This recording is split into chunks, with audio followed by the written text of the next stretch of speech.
ஐஸ்வர்யா ராஜேஷ் அடுத்து லீடாக ப்ளே பண்ணுற படத்தோட டைட்டிலுக்கு போஸ்டர் இப்போ லான்ச் பண்ணியிருக்காங்க. இந்த படத்தோட டைட்டில் வலயம். மனோபாரதின் ஒருத்தர் இந்த படத்தை டைரக்ஷன் பண்ணுறாரு. ராட்சசன், மரகதன் அணையும், பேச்சுலர் மாதிரி படங்களை ப்ரொடியூஸ் பண்ண ஆக்சஸ் ஃபிலிம் ஃபேக்டரி தான் இந்த படத்தை ப்ரொடியூஸ் பண்ணுறாங்க. நெக்ஸ்ட் ஹன்சிகா லீடாக ப்ளே பண்ணுற கார்டியன் படம் வர மார்ச் 8 தேட்டர்ஸில் ரிலீஸ் ஆகும். இப்போ அஃபிஷியலாக சொல்லி ஒரு போஸ்டர் ரிலீஸ் பண்ணியிருக்காங்க. சபரி, குரு சரவணன் 2 பேரும் இந்த படத்தை டைரக்ஷன் பண்ணியிருக்காங்க. சாம் சிஎஸ் இந்த படத்துக்கு மியூசிக் பண்ணியிருக்காரு. வாலு, ஸ்கெட்ச், சங்கத்தமிழ் மாதிரி படங்களை டைரக்ஷன் பண்ண விஜய் சந்தர் தான் இந்த படத்தை ப்ரொடியூஸ் பண்ணுறாரு. நெக்ஸ்ட் ஜிவி பிரகாஷ் லீடாக ப்ளே பண்ணுற ரெபல் படத்தோட 3rd சிங்கிள் சக்கரமுத்தை இப்போ லான்ச் பண்ணியிருக்காங்க. இந்த சாங் ஜோ படத்தோட மியூசிக் டைரக்டர் சித்துக்குமார் தான் கம்போஸ் பண்ணியிருக்காரு. ஆர்எஸ் நிகேஷோட டைரக்ஷனில் ஜிவி பிரகாஷ், மமிதா பேஜ் இந்த படத்தில் லீடாக ப்ளே பண்ணியிருக்காங்க.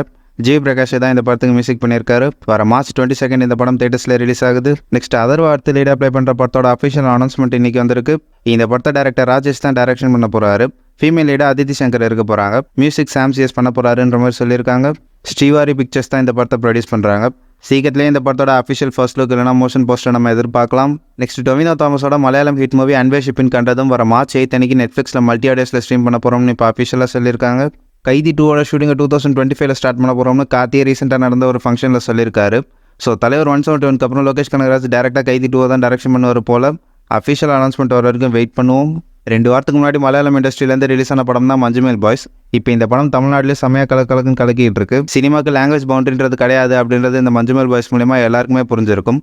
இன்றைக்கி மார்ச் 2 இந்த படத்தோட அட்வான்ஸ் புக்கிங்ஸ் தமிழ்நாட்டில் மட்டுமே 1.5 crores கிட்ட நடந்திருக்கு. கேரளாவில் 1.1 crores. ஸோ அநேகமாக இந்த வீக்கெண்ட்குள்ளே கண்டிப்பாக மஞ்சுமேல் பாய்ஸ் 3 crores கிட்ட கலெக்ஷன் கொடுக்கறதுக்கான சான்சஸ் நிறையவே இருக்குது. ஏன்னா கண்டென்ட் நல்லா இருக்குன்னு தெரிஞ்சோன்னே எல்லா தேட்டர் ஓனர்ஸும் இந்த படத்தை மெயின் ஷோக்கு ஷிஃப்ட் பண்ணியிருக்காங்க. பாலிவுட்லேருந்து லாஸ்ட் 2 வீக்ஸாக ரிலீஸ் ஆன சைரன், ரணம் மாதிரி படங்களை தூக்கிட்டு இப்போ மெயின் ஷோக்கு நம்ம மஞ்சுமேல் பாய்ஸை ஷிஃப்ட் பண்ணியிருக்காங்க. இதுக்கு காரணம் அந்த படத்தில் இருக்க பெரிய ஸ்டார் கேஸ்டோ இல்லை பெரிய மியூசிக் வேலையோ ப்ரொடக்ஷன் வேலையோ எதுவுமே கிடையாது. இந்த படத்தோட கண்டென்ட் நல்லா இருக்குது, நல்லா எங்கேஜிங்காக போகுது, அதுதான் முக்கியமான காரணம். ஸோ இன்னும் 2 வீக்ஸ் இல்லைனா மார்ச் எண்டுக்குள்ளே மஞ்சுமேல் பாய்ஸ் தமிழ்நாட்டில் ஒரு பெரிய சம்பவம் செஞ்சு all time highest Malayalam movie grosser ஆகிறதுக்கான சான்சஸ் நிறையவே இருக்குது. என்ன நடக்க போகுதுன்றதை வெயிட் பண்ணி பார்க்கலாம்.